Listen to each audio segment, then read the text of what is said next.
After reading portions of this book, A Brief History of Time, I was astonished by the compelling yet absurd concepts such as the Big Bang Theory. I've always imagined what this man could have achieved if he was fully capable. Fortunately for people like Stephen Hawking and others with debilitating diseases such as ALS, scientists have come up with new methods to form connections between the brain and the outer world. This is done by a form of mind control, more commonly known as brain-computer interface. Here are some forms of brain-computer interface and how we can use them to illustrate thoughts formed inside the brain. The first prototype is an EEG sensing headband. It's a simple device formed of supervision vectors. It detects frequency of waves and thus recognizing the state of the person.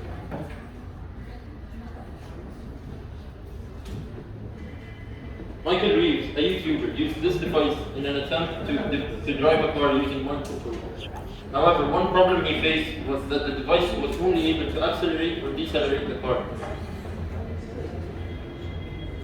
Another promising prototype, the occipital lobe reader. This device is able to perceive waves from the visual lobe. It's also able to recognize what the person is seeing. The company NextMind was able to create specific patterns in VR setting, which identifies where the person focuses his vision.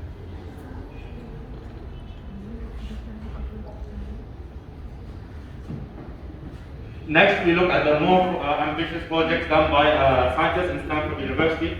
They were able to read the patient's mind, patient with a code T5, to translate his brainwaves to text.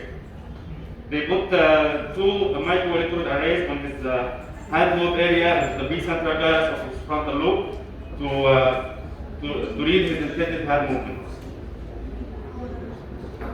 They discovered that even years after paralysis, his neural representation was strong enough to be useful for brain-computer interface.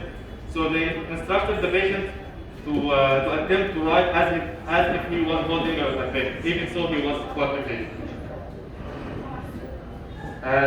His neural activity appeared to be repeatable and strong with each character, but there was a difference in time variations, which could be because of his difference in writing speed.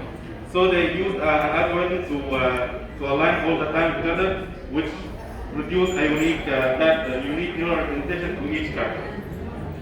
They decoded the characters, and these are the characters that they produced.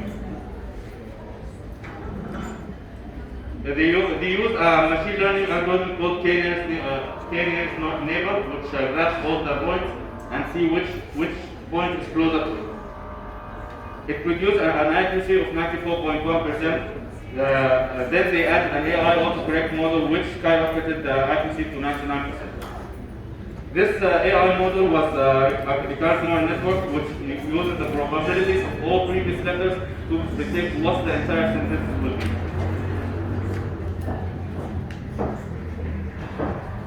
Let's get a futuristic and see if even so we were able to read what the person was trying to write. Can we imagine the whole movement of the limb? So can we can control robotic process? All in all, it's becoming more apparent that we are making good progress in discovering what the functions of the brain and reading them. So in the future, can we, instead of reading information from the brain, can we feed information to it, that we can treat blindness by feeding information directly to the optic nerve?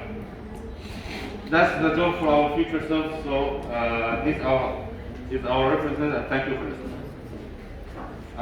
My name is Omar Gamal, with my colleague Ahmed.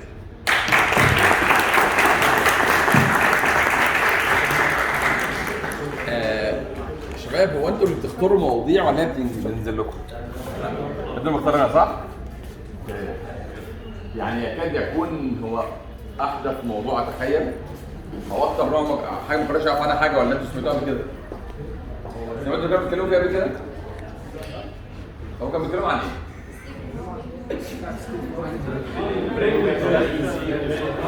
اللي هو المايند كنترول وكلام من ده.